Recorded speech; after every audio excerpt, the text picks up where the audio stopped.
afternoon, mga ka-lovelies. Live tayo ngayon sa Facebook. Pero ang YouTube ko, hindi pa talaga ako maka-live using my phone. Okay. Kasi right now, I'm always using my phone. Kasi ang phone kasi is easier. Madali siyang madala sa bulsa ko, you know, than the laptop. Wala man sweet, umalis man. Okay. Akala na asawa ko may customer. Anyway, nag-close na kami. Ang topic natin ngayon is, ako naman ay Sara talaga, no? Sara Duterte na ako. Pero, sa Vice President, I'm still like this. Sino ang bet nyo? May mga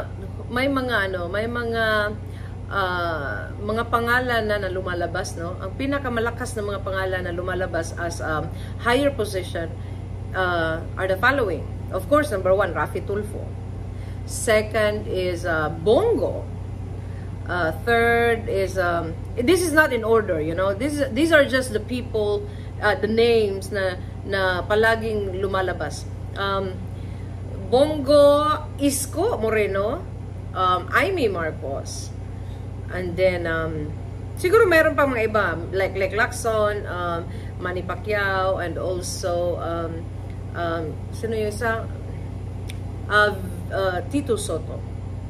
Pero ang pinakamalakas talaga is Amy Marcos. Right now, narinig ko kahapon na nag-start, si Spoke Harry Roque, nagsabi na talaga na pwede natin i-consider ang Sara Duterte, Amy Marcos tandem. Kasi kapwa mga nanay daw. Well, that is just what I said last time sa previous ko na vlog. Sabi ko nga, pwede talaga, kaya lang, tama naman ang asawa ko. Tama ang asawa ko. Sabi ng asawa ko, kahit magaling na magaling pa si Amy Marcos, kahit siya pa siguro ang mga pinakamagaling talaga sa mga Marcoses, the fact, ayaw lang talaga ng asawa ko na soft, soft daw na, meaning woman. Sabi ko nga sa kanya, discrimination yun, no? Pero yan man ang pagtingin talaga niya. Kung dalawang leader ng highest position is President and Vice President, both are mga nanay. Kasi nanay are supposed to be soft. So, kaya ako napaano na din. Oo nga, you know? So, I think, kahit siguro malakas si Amy Marcos sa lugar ko, feeling ko parang hindi ko na lang siya talaga i-choose kahit pa magaling siya. Now, so ano na lang papilian ko? Si Raffy Tulfo, si Bongo, at saka si Isko Moreno. Now, dito muna tayo kay Bongo. Gustong-gusto ko talaga si Bongo. Para sa akin, siya ang nakapamana siya ang nakapag-OJT kay former President Rodrigo Duterte. Meaning, lahat ng mga pinuntahan ni Duterte, nandyan yan si Bongo. Meaning, alam lahat ni Bongo kung ano yung mga, you know, like where Duterte goes, he's there. Kung ano yung mga pasikot-sikot, you know, like, I completely understand. Alam mo yung kung pareho ba sa negosyo, kung may negosyo ka, may right hand ka. Ang right hand mo dapat alam niya lahat. Meaning, ibig sabihin, para kung halimbawa natulog ka, siya ay alam niya kung anong isasagot niya kung may mga tanong ang mga tao mo. So, para sa akin, Bongo would have been really one of the best bet ko. However, may however na ako kay Bongo. Kung si Sara ang presidente ko, parang hindi ako konforme na si Bongo ang i-vice president. Bakit? Alam naman natin kasi alam natin ang kultura ng Pilipinas ba? Ang Philippines is an archipelago. It's like a big old country. Kaya lang na nawatak-watak na broken into pieces siya, and we are now divided by the sea. So, ibig sabihin, kaya nga tayo tinatawag na may Luzon, may Visayas, may Mindanao. Iba't ibang iba't ibang kultura, iba't ibang region, iba't ibang rehiyon, ayan pala, at iba't ibang mga kultura sa iba't ibang panig sa Pilipinas. Tama ba yun? Anyway, kung si Bongo at saka si Sara Duterte ay magtandem, parang hindi effective masyado sa akin. Bakit? I need someone represents the North. The North and the South. Sara knows very well the South. Maybe she started knowing the North, but still, it's different. Pag ano ka na kasi, pag presidente ka na, lahat ng sa Pilipinas, you have to run it. Dapat may kabisado talaga sa area na yan. So, kung silang dalawa, Bongo is from the South, Duterte is from the South, parang feeling ko, ang mga taga-Norte, although alam ko na si Bongo ay nakapaglibot na talaga yan siya sa buong panig ng Pilipinas, no? Kaya, pero iba pa rin talaga yung taga dyan ka, you know? So, unfair man siya, kahit anong galing niya, basta feeling ko, kailangan ko lang ng kung ako ang leader ba, kailangan ko ng isang tao na maaasahan ko sa lugar na hindi ako masyadong yung hindi ko talaga pa masyadong kabihasa. Kabihasa ni Duterte ang South, pero ang North, I am pretty sure kabihasa din ni, kaya nga maganda sana ang tandem talaga nila Duterte and Marcos si Marcos Uniteam. Kaya lang awan ko kasi ngayon naghirap talaga ang Pilipinas, ang daming corruption na, ang daming smuggling, ang daming patayan, ang daming kidnapping, ang daming, although meron naman talagang kidnapping na sa panahon ni Duterte, pero it's all at least na kumunti talaga ang drugs right now. Naku Lord, I tell you, yung mga kakilala namin na neighbors namin sa Pilipinas, yun talaga, bumalik sila. May isa pa nga akong kakilala, namatay talaga sa droga this year.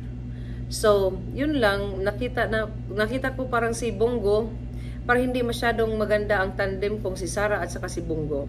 So I commend Mr. Bongo for all his Malasakit Center. And another thing, narinig ko may may sa kanya-kanyang mga barangay, masarili sila, kalimutan ko pangalan, pero yung bang kung may problema ka, punta ka lang sa barangay, may section doon na pwede mo talaga hingan ng tulong. Kahit anong klaseng tulong, mo lang yung concern mo. Hindi siya Malasakit Center, kasi ang Malasakit Center parang sa ospital yata yan, di ba, no? Yun is, yung kay Bongo ngayon is something na nilagay niya sa mga barangay-barangay kung saan, kung anong problema mo, meron kang malalapitan right away. So, hindi lang about financial, no? It can be something else. So, very good for that. Next, sinong natira? Isko and Raffy Tulfo. Naku, napakalaki ng agwat. Raffy Tulfo is a rich man. Na-rich na si Raffy Tulfo, no, dahil sa niya, no, programa niya, no, at saka laki ng payout niya siguro sa YouTube niya dahil always viral. Si Isko naman, yun ang tinatawag natin na, okay, Raffy Tulfo makamasa, Isko is also makamasa. Isko has meron na siyang, ang tawag nito, meron na siyang tawag niyan, meron na siyang work ba, kumbaga may certification na siya ba na magaling siya. What is Isko's certification? Yung mga nagawa niya dyan sa entire Manila. Ay naku, alam mo ba, pag magpunta kami dyan sa Manila dati dahil sa embassy, sa sa US Embassy, hindi ako masaya, hindi ako kampante, hindi ako komportable, palagi ako makatingin sa pagiligid kasi galing ako sa Cebu, pupunta ko ng Manila, napaka-negative ang narinig ko sa Manila. Pero, and then, yes, we saw it in our naked eyes. Like, pumunta kami doon, dumaan kami ng mga overpass, mga underpass, ang mga park, pumunta kami dyan sa Luneta, pumunta kami dyan sa Bonifacio thing, pumunta kami dyan sa basta pumunta din kami sa mga places talaga na, alam mo yung gusto nating puntahan. Ngayon, madumi man talaga dati. And that was what? 2000s, 2008, 2005s, you know? It's really not nice. Pero ngayon, nung si Isko, yun nga ang ano ko 3 taon pa lang si Isko. Ang daming niyang nagawa sa ano niya, sa syudad niya. So, iniisip ko, pag mabigyan mo pa siya ng maraming taon, how much more ba? Bigyan mo siya ng pagkakataon ba? Ano din si Isko, ha? Feel alam mo yung galing talaga sa baba. At saka, ang experience niya ay lumalaki dahil sa pagtulong sa kapwa. At saka, mas lalo na nung pumasok siya sa politika. At mas alam talaga niya ang politika kaysa ni Raffy Tulfo. Yun lang din ako. Si Raffy Tulfo is also kind of the same. Masa siya, makimasa, yeah. Kaya lang, alam mo kasi pag ang tao mayaman na. Alam mo kasi pag ang tao kasi successful in life, parang dalawa lang ang mangyayari. Pag magiging successful ka na, marami ka ng pera talaga, specifically pera, dalawa lang patutunguhan mo. Either you will be really proud, which you should, dahil sa iyo, kaya lang sa pagiging proud mo, sometimes marami ka nang na step on. Ano yung tawag na marami ka nang nanuhan na bangga at saka marami kang ano yung na step pan mo, sweet? Sa Tagalog, marami ka na nasagasaan. Ayun, nasagasaan. Ayun, tama ba yun? Anyway, ang pinaka-ayoko lang na ngayon, dati napaka-ano ko kay Raffy Tulfo, napaka-idol ko talaga si Raffy Tulfo. Ngayon, the way how he talks, the way how he solved the problem, like the way how he approached the problem, and the way how he handles the problem, parang hindi na siya ang Raffy before na may konting galang ba may konting galang sa pananalita, sa alam mo sir, ganyan ba? May pagka-humble ba? Ganun, may pagka I mean, I am just commenting on what I see myself. Like, I did not even bother listening to other people. You know, like, some people will say really some negative about him. But me, I can just see the difference between before Raffy Tulfo in action episodes and the now Raffy Tulfo, now the senator. Before Senator Raffy Tulfo in action and the now Senator Raffy Tulfo in action. It's kind of the same. It's the same program but different approach now. Maybe because meron na siyang power. Maybe because meron na siyang kapangyarihan to put right away the issue to the Senate. Saan ka pa naman yan, ha? Problema sa radyo niya, diretso niya sa Senate. Well, that might be good. Might, because I'm not even sure if it is good, because I am pretty sure there are much more bigger issues that they need to talk about than those issues that the police, the AFP, the NBI can handle, you know. Well, I would say Raffy Tulfo is para sa akin, hindi pa siya hinug sa politics. I am pretty sure he knew politics in showbiz. He knew politics sa broadcasting, and he knew politics sa television ba. But the real politics is really like the politics, what we have, the government. I think he needs more experience. So if you compare Raffy Tulfo to Isko Moreno, I would rather say Isko spent many years serving his own syudad, Meaning, dumaan siya sa pinakasimple.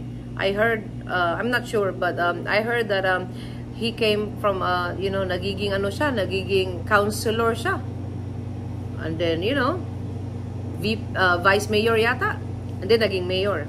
Sabi ko nga sa inyo, yung 3 taon niya, doon talaga ako na, I am not from Manila. That's why when you know, like when we see on television, on all the YouTube, on all the social media, what he did, especially doon sa North Cemetery, hindi yun biro ha.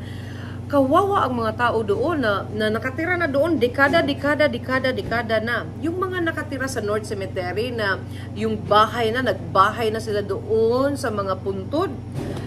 He was able to clear it. And those people who live there, binigyan niya ng bahay. Kumbaga, I don't know, bigay means it's not really free, no? Kumbaga, nirelocate niya. Meaning there's a relocation. Like, which is what is proper before you demolish, you know, and what do you call it? Yung mga ano ba, yung mga tao na nakatira dyan illegally.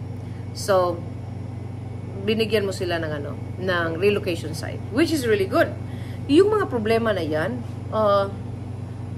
at saka yung ano, yung pagdala mo lang sa buong Manila, the capital city of Philippines. Ako I would say Isko. I think Isko is for now is one of my best bet. I think so. Well, ano sa tingin niyo? I'm just asking your opinion. Again, I'm asking your opinion ha. Hindi ako, huwag naman kayo makipag-away sa akin. Ano lang naman ako, nag-share lang naman ako sa thoughts ko. Alam mo na, sabi ko nga sa inyo, I think we have to start opening up.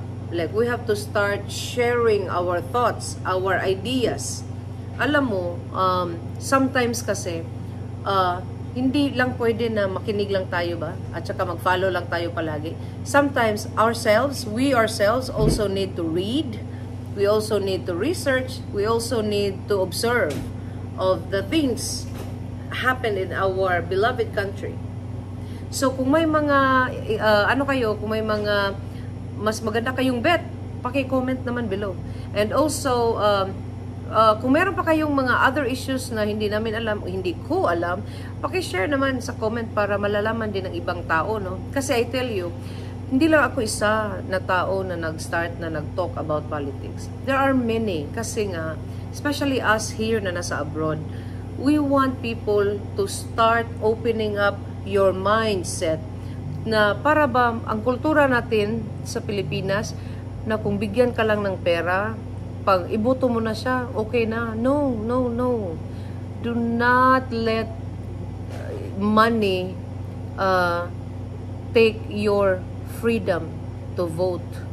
Vote kasi gusto mo siya. Okay na nga ako kung ang i-vote mo si Leni Robredo, sino pa, pero at least conviction mo yan. It's what you believe. Yan ang democracy. Sabi ko nga sa inyo, we are democracy. So therefore, hindi ko ini-expect na pareho tayo ng iniisip. No, and we should not. Sabi ko sa inyo, hindi tayo pwedeng magkopyahan ng answer. Ngayon, kung meron kayong mga another points for us to consider, paki-write naman sa comment. Like for example, halimbawa si Amy Marcos. Gusto ko talaga sana siya. Well, why not? Diba? So anyway, paki-comment and please like, share, subscribe. My channel is very new. It's really very new. I just started posting videos recently, like last 2 weeks ago. Recently, like constantly. Because of the request of my mom. Anyway, my channel is Lovefinity channel. Remember, love God, love your neighbors, and love your country. Start now. Open your mind. Speak up. Thank you.